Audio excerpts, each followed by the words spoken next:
Meskipun itu sama-sama pintu, cukup gawangan dan sebagainya, ketika tidak ada wanita di situ, ya pintu terbuka dan sebagainya, atau bisa dibuka ditutup dan sebagainya, tapi tetap tidak mau lewat situ. Ya, jadi kurang lebihnya seharusnya kalau masjid itu ditata seperti Quran dan Sunnah gitu ya. Ya, maka kemudian memungkinkan ketika seseorang masuk itu melalui pintu ada di samping itu, nanti misalnya saja pintunya itu di utara dan selatan, kemudian yang belakang itu timur, kemudian yang depan itu barat. Ya, dari selatan wanita masuk, kalau dia mau ngambil shop yang terbaik, dia belok kanan, itu kiri masuk, mulai menata shop dari belakangnya. Maka begitu masuk, dia akan menata shop di depannya lagi. Ketika masuk lagi, menata shop di depannya lagi. Ketika paling kiri, sudah pasti dia berada di shop yang paling depan. Separuh misalnya aja gitu ya. Nah, laki-lakinya tidak masuk dari arah yang sama. Misalnya laki-lakinya masuknya dari arah utara. Begitu masuk, dia belok kanan juga. Langsung ke shop yang pertama. Shop pertama penuh, nanti diikuti oleh yang berikutnya, shop kedua, shop ketiga. Shop terakhir itu berada di tengah-tengah ini, di paling belakang dari shop terakhir ini. Jadi shop laki-lakinya itu dari barat ke timur, sedikit ke banyak, itu semakin banyak semakin ke timur, sehingga shop terakhir di timur. Perempuannya itu dari timur ke barat, artinya dari arah berlawanan dengan kiblat menuju ke arah kiblat. Begitu masuk dari pintu selatan, wanita belok ke kanan, kemudian mengatur shop yang pertama di paling belakang, shop yang paling baik. Setelah penuh di situ diikuti shop yang di depannya, itu shop yang kedua. Di depannya lagi sampai shop yang terakhir. Jadi shop terakhirnya wanita itu dekat dengan shop terakhirnya laki-laki. Di situ tentu ada pembatas supernya. Gitu. Nah ini sing paling elek nang akrab, sing paling elek mengguri, khawatirnya jawil-jawilan dia dekat ada pembatas di situ. Mudah-mudahan tidak. Kalau diatur sesuai dengan tuntunan Rasul, tidak memungkinkan untuk jawil-jawilan dan sebagainya, ya tidak ada masalah. Jadi kalau pertanyaan tadi shop wanitanya di mana, ya menjadi yang paling depan karena yang terakhir dia hanya tersisa tempat yang paling depan tadi gitu. Mudah-mudahan bisa dipahami. Kalau tidak paham, tolong diperjelas dulu, ditanyakan lagi.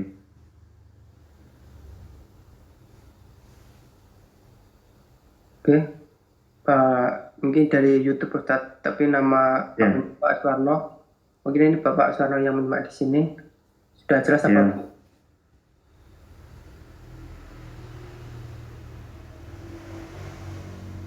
Assalamualaikum Ustaz. Waalaikumsalam warahmatullahi wabarakatuh, Bung Mas. Woi, nang kebon ini. Oh, nang emperan Ustaz. Oh iya, iya. Alhamdulillah. Di emper. Ya itu tadi Ustaz, kalau tempat kami itu shop perempuan tuh di depan semua Ustaz, nggak ada yang baik belakang nggak ada. Iya, karena belakangnya kan pintu. Belakangnya ya, kan pintu ya. Masuk kan itu. Nah itu salah mengelola masjidnya, ramudeng itu.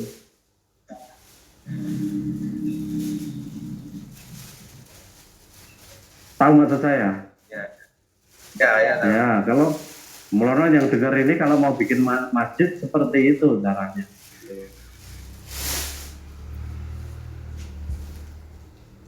Ada lagi yang mau ditanyakan? Nah, itu aja Ustaz. Oh, oke, mudah-mudahan bisa paham. Ya. Waalaikumsalam warahmatullahi wabarakatuh. Itu pertanyaan dari chat, alhamdulillah sudah tersampaikan semua, Ustaz. Ya, waktunya tinggal sedikit digunakan untuk tanya jawab saja.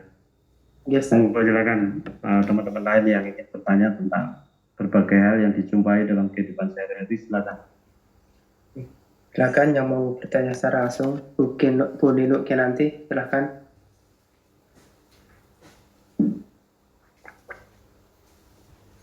Mikrofonnya belum aktif, Bu Nino. Mohon izin bertanya, Ustadz. Silakan Bu, silakan. Ya, terima kasih atas kesempatannya. Ini menyambung tadi pertanyaan tentang setan tadi itu, kan Iya, Pak Gianto tadi.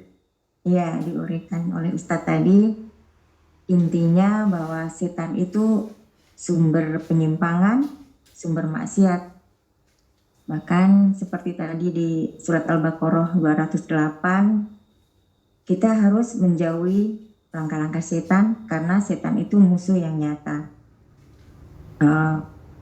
Tetapi di surat Al-A'raf 179 bahwa di situ diterangkan isi dari neraka jahanam itu adalah jin dan manusia. Kok di situ setan tidak dimasukkan ke dalam neraka? Jadi di mana posisi setan ini ya Ustadz? Mohon tausiahnya Ustadz. Terima kasih. Ya setannya mungkin ya dalam bentuk manusia itu. Kalau setannya manusia dalam bentuk manusia, artinya orang-orang yang mereka itu mengajak manusia yang lain atau menjadikan dirinya semakin jauh dari Allah, dia setan, ya dia yang dimasukkan ke dalam neraka itu.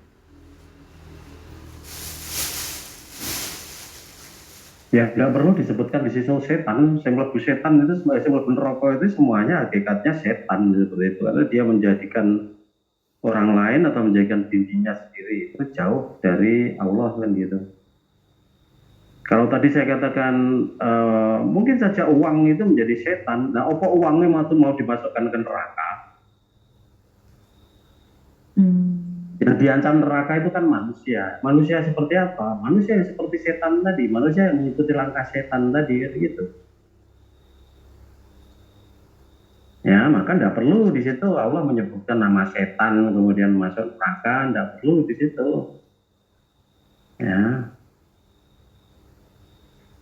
Karena yang diancam masuk neraka itu ya manusia ini kan gitu. Agama ini kan turun maka untuk manusia. Ya, bahkan jin, jannah, ya junnu atau ya jinnu dan sebagainya itu juga dulu sudah kita bahas panjang lebar di Pontianak, maknanya seperti apa, hakikatnya seperti apa dan sebagainya. Nah, maka jin di situ, jin yang kemudian masuk neraka di situ, ya jin yang dia itu menjadikan kita jauh dari Allah. Nah, jin itu sendiri bisa dimaknai sebagai orang yang tidak kita kenal atau orang asing. Ya, janaya junno itu maknanya adalah sesuatu yang berada di balik tabir. Artinya tidak ketok, samar-samar, tidak jelas di situ. Nah, maka karena pemahamannya seperti itu di balik tabir, maka yang namanya surga atau jannah itu juga mempunyai akar kata yang sama di situ, seperti jin tadi. Tertutup oleh apa ya? Tertutup oleh pohon-pohonan, tumbuh-tumbuhan, daun-daunan di situ. Kemudian janin itu juga sama, punya akar kata sama seperti jin tadi. Tertutup oleh apa? Tertutup oleh perut ibu. Nah, orang asing tadi juga sama seperti itu. Maka di dalam surat lupa lama tidak pernah dibuka ya.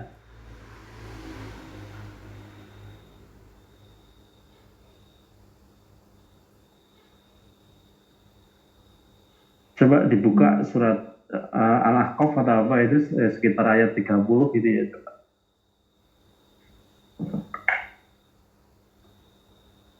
Tentang jin yang sebenarnya itu adalah orang Yahudi itu. Ya, ayat 30-31 itu bisa dibaca.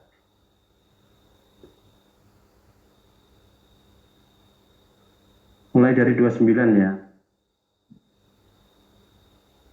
Halo?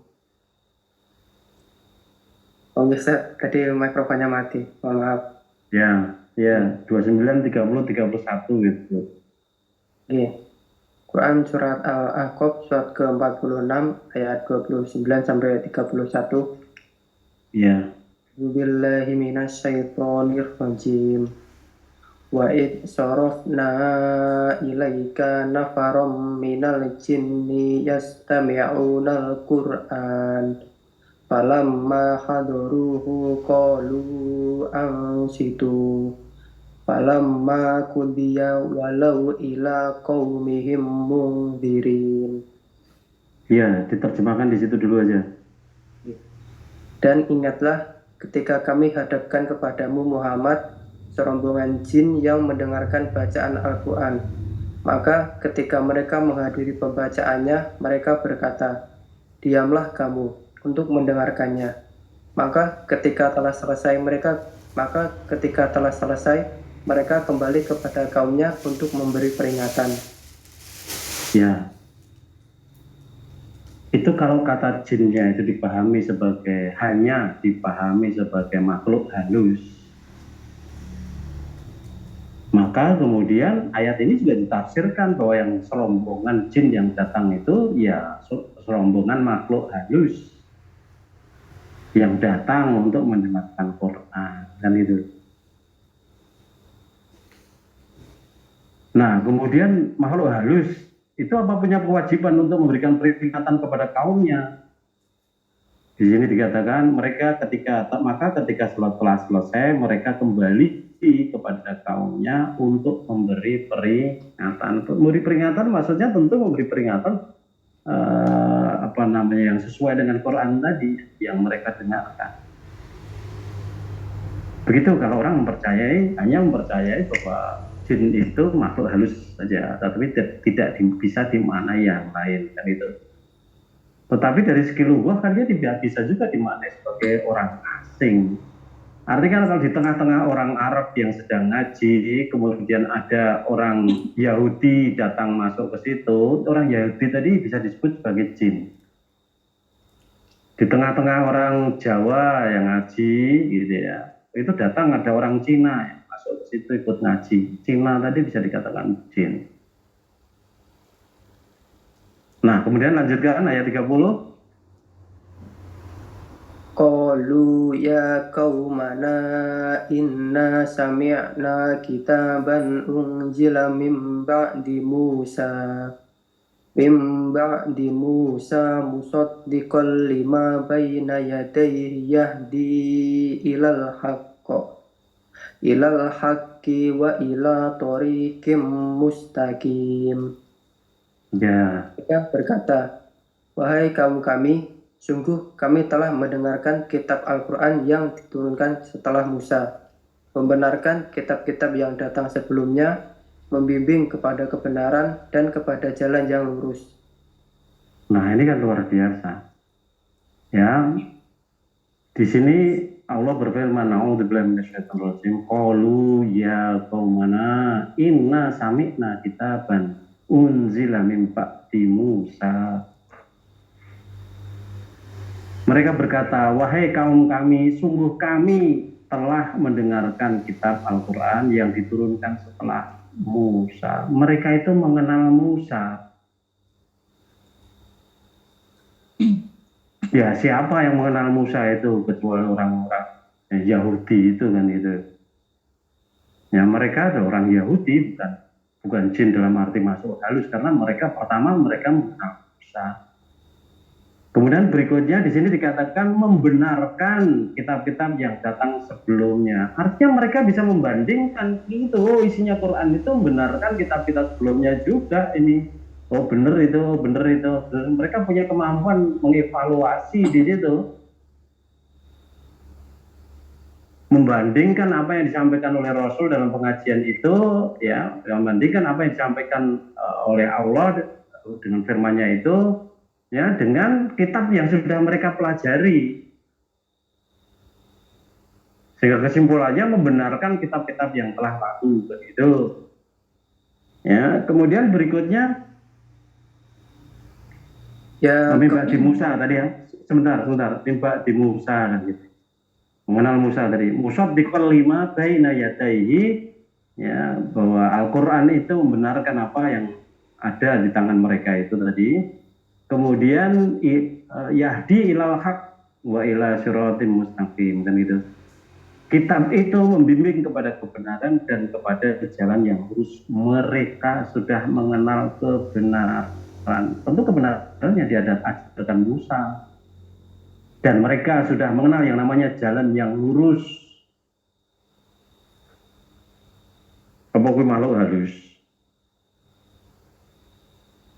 Ya, mereka itu adalah muridnya Musa. Murid Musa itu ya Yahudi itu kan gitu. Terus Ya qaumana ajibu da'iyallahi wa aminu bihi yaghfir lakum min dunubikum wa yujirkum min adabin alim. Wahai kaum kami, terimalah seruan orang yakni Muhammad yang menyeru kepada Allah dan berimanlah kepadanya. Niscaya Dia akan mengampuni dosa-dosamu dan melepaskan kamu dari azab yang pedih. nah, mereka memberikan peringatan kepada kaumnya karena mereka orang-orang itu sudah melihat kebenaran gitu ya. Nah, kemudian mereka meyakini kepada mampu melakukan evaluasi tadi level kelima dari kemampuan kognitif gitu ya. Mampu evaluasi, mampu melihat kebenaran, mampu melihat jalan yang lurus. Maka kemudian di dalam sejarah itu terkenal orang yang namanya Abdullah bin Salam, orang Yahudi itu yang kemudian menjadi orang yang beriman. Jadi bukan makhluk halus gitu loh, tapi memang serombongan orang-orang yang beriman kepada Nabi Musa, dan itu yang kemudian paham tentang kebenaran yang diajarkan Nabi Musa ternyata sama seperti apa yang diajarkan Rasulullah SAW, kemudian mereka beriman. Jadi kalau kita ngaji di MTA ini mestinya kita merombak pemahaman kita tentang yang namanya jin tadi, tentu juga tentang setan tadi, dan itu ya. Sehingga tidak kemudian setiap kata jin dipahami sebagai makhluk halus. Ini itu. Termasuk ini tentu tidak dipahami sebagai makhluk halus. Begitu Bu Nino, mungkin ada yang belum paham, silakan dilanjutkan. Sedikit lagi Ustadz, Ya. artinya bahwa setan itu hanya sifat gitu aja ya Ustadz. Maksudnya bukan berupa bahwa setan itu makhluk yang seperti ini, dalam arti bukan seperti itu ya. Berarti setan itu hanya sifatnya aja gitu ya Ustadz.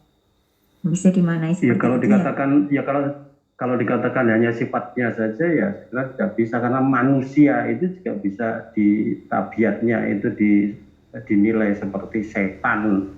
Maka manusianya sendiri itu juga dinilai setan, orang yang seperti itu.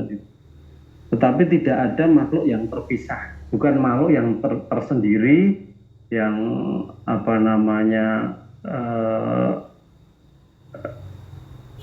yang punya badan fisik tersendiri. Misal saja, makhluknya itu punya sungu loro, misalnya sungu dua kanan kiri, wajahnya mengerikan, dia suka bawa api, umpamanya. Enggak, bukan seperti itu. Kita manusia itu juga bisa jadi setan. Kalau memang tabiat kita seperti itu, menjauhkan kita dari Allah, maka kita jadi setan. Kan itu. Jadi bentuknya bisa apa saja, tetapi kalau dia punya tabiat atau sifat tadi yang seperti itu, maka dia bisa dicap sebagai setan. Ya betul gitu.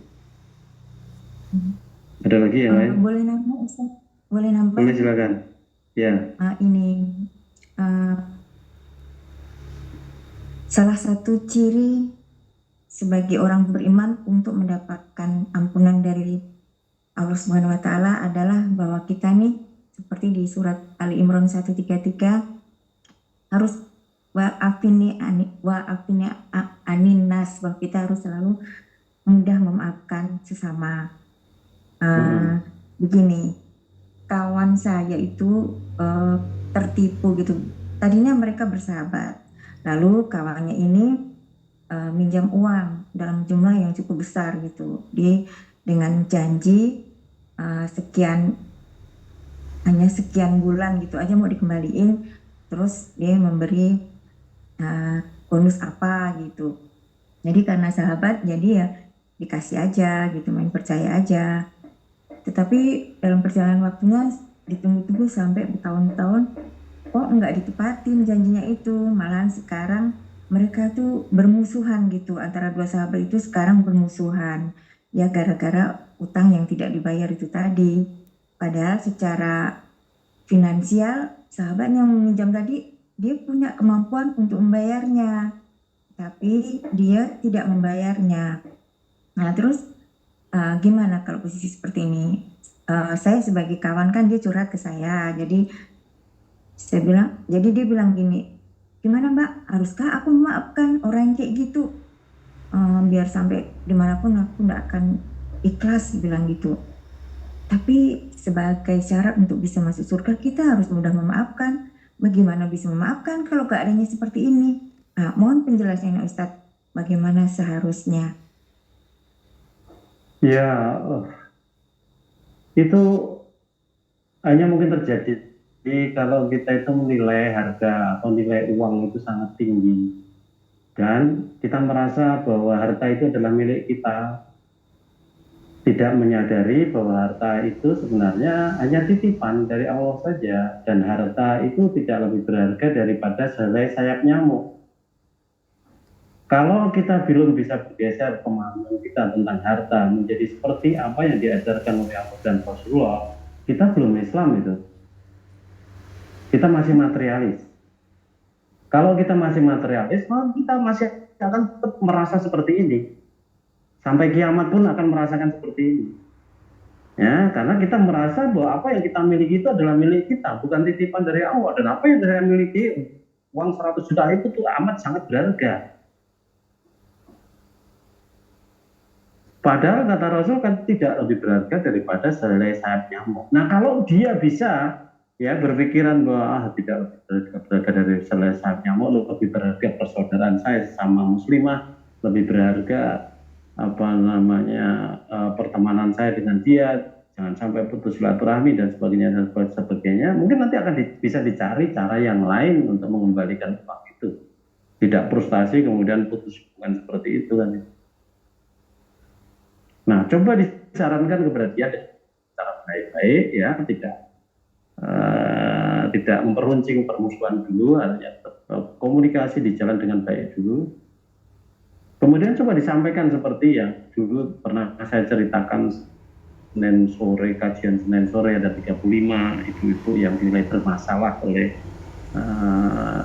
orang pusat pada saat itu, yang kemudian saya bina selama kira-kira tahun dan sebagainya.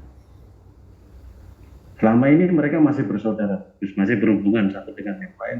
Alhamdulillah, ya masih justru merasakan seperti saudara, betul gitu.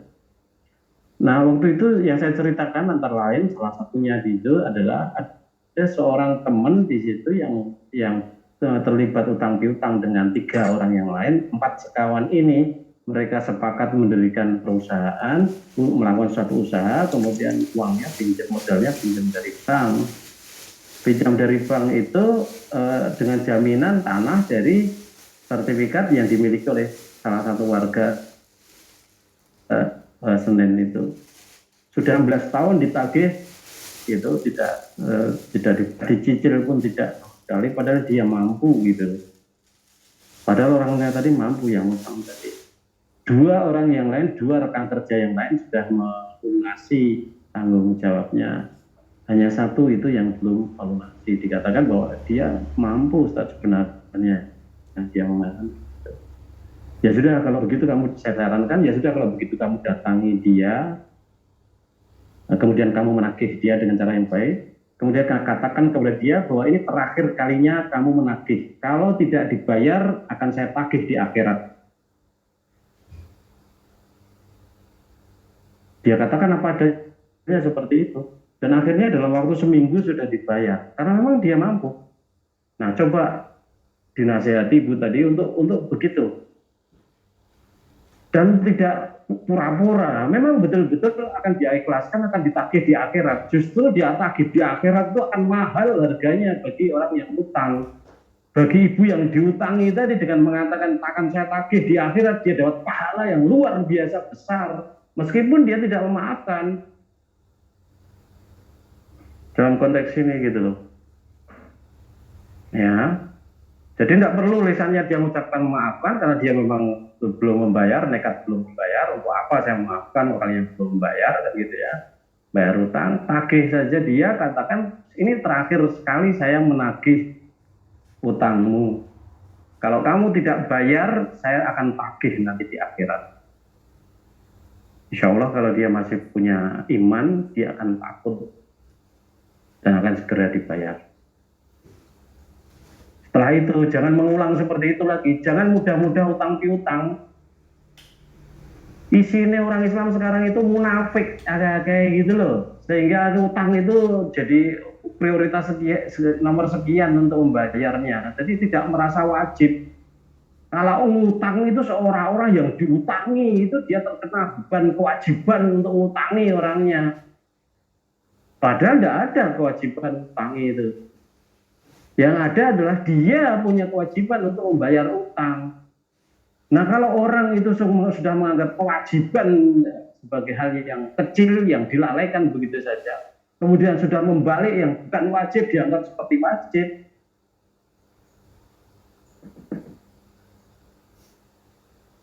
kita sudah mufsid itu yang seperti itu, fasik itu yang seperti itu.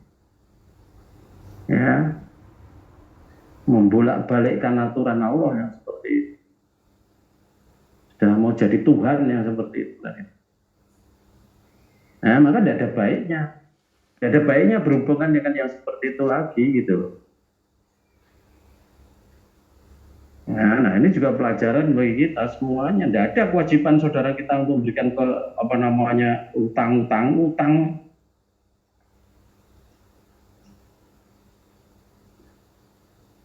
90% lebih utang itu berakhir dengan model-model utang seperti itu, berakhirnya disuruh.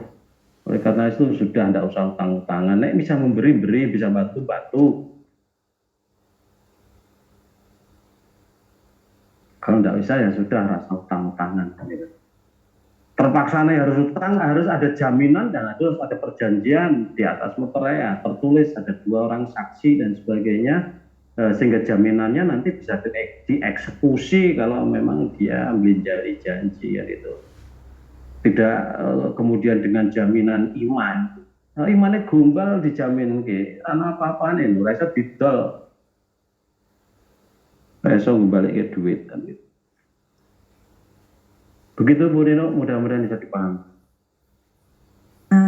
Artinya kita boleh ya Ustadz dan dibenarkan seandainya dia tidak memaafkan gitu, karena memang sikapnya sahabatnya itu walaupun dia punya kemampuan untuk membayar tapi tidak membayarnya, dan dia tidak apa ya, maksudnya sikapnya tuh nggak minta maaf atau menghibah gimana gitu, nggak, malah seolah-olah nantang gitu. Itu yang buat kawan saya jadi sakit hati, nggak mau memaafkan gitu tuh. Itu boleh dibenarkan ya Ustaz? Nah, kenapa tidak? Memaafkan itu kan hak, bukan kewajiban. Yang wajib meminta maaf itu dia. Sedang memaafkan itu adalah hak kita kan gitu. Oh dia saja tidak minta maaf, kenapa kita harus memaafkan kan gitu. Kalau dia saja tidak meminta maafnya itu ya artinya membayar utangnya tadi, kenapa kita harus memaafkan kan gitu. Ya adil kalau nanti ditagih di akhirat saja, karena dia sudah berbuat zalim dan kita bilang begitu atau tidak begitu, tetap itu nanti akan jadi beban dia di akhirat gitu loh. Kita hanya mengingatkan aja supaya dia takut dengan akhirat, dengan harus membalas di sana supaya dibayar di sini kan gitu. Sehingga bebannya dia juga hilang di sini. Kita juga sudah tidak kena beban batin lagi dengan utang piutang tadi kan gitu. Sekali lagi, memaafkan itu adalah hak, sedang minta maaf itu adalah kewajiban. Dia yang punya kewajiban yang sudah zalim tadi untuk minta maaf gitu. Sedang hak kita tidak harus memberikan hak kepada dia, dia saja seperti itu kan gitu. Allah itu mau memaafkan kalau dia itu meminta maaf. Kalau dia bertobat, kalau dia menjadi baik, oh minta maaf saja, tidak bertobat, tidak, kenapa harus dimaafkan kan gitu.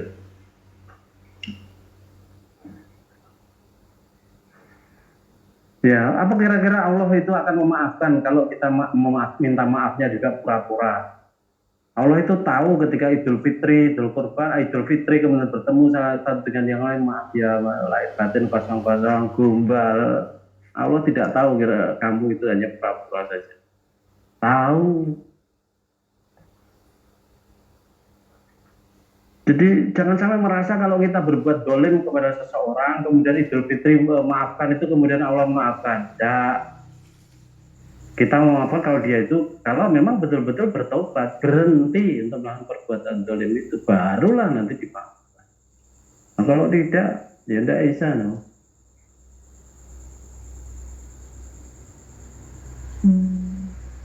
Ya, gitu aja saya kira. Kan mereka itu sempat beradu argumentasi, sempat berdebat dan sempat berlaku kasar gitu Ustadz. Jadi kawan saya itu merasa di samping dia sakit hati juga dia sempat berkata yang kasar tuh, jadi seolah dia juga salah gitu. Gimana Ustadz? Apakah dia juga harus minta kalau berkata yang kasar ya salah. Kalau dia berkata kasar kepada saudaranya ya salah. Agih dengan cara yang baik. Ya, tetap interaksi dengan cara yang baik. Tadi sudah saya katakan seperti itu juga. Tetap jaga hubungan dengan baik, nanti komunikasi dengan baik, nanti baru saya datangi di sana, tagih hutang. Ini terakhir kali, kalau tidak mau bayar, maka saya akan tagih di akhirat. Jadi tidak perlu ada hubungan yang menjadi jelek atau menggunakan kata-kata jelek atau kasar, dan tidak perlu yang seperti itu. Tadi kan menagihnya juga dengan cara yang baik. Kalau tidak dibayar sekarang, akan saya tagih di akhirat. Ini yang terakhir kali, gitu loh. Ya, gitu saya kira Bu Dedok, mudah-mudahan. Ya, terima kasih Ustaz. Bersama. Oke. Dan ini masih ada satu pertanyaan dari Facebook, Ustaz. Insya Allah akan disampaikan Ahad depan. Iya, insya Allah. Ya, sebelum diakhiri, izin melaporkan yang dari YouTube ada 50 penyimak, dari Facebook ada 39 naik turun, dan dari Zoom ada 37 Ustaz. Ya, alhamdulillah, mudah-mudahan bisa mengambil manfaatnya untuk 100 orang lebih yang mengikuti itu. Mudah-mudahan bermanfaat. Kurang lebihnya saya minta maaf. Mari kajian kita akhiri. Alhamdulillah. Assalamualaikum warahmatullahi wabarakatuh.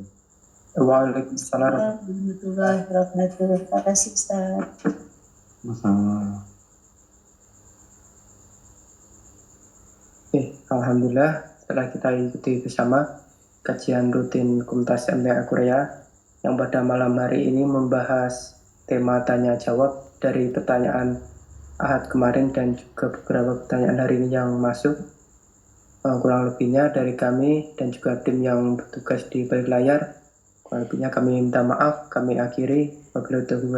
Wassalamualaikum warahmatullahi wabarakatuh. Waalaikumsalam warahmatullahi wabarakatuh.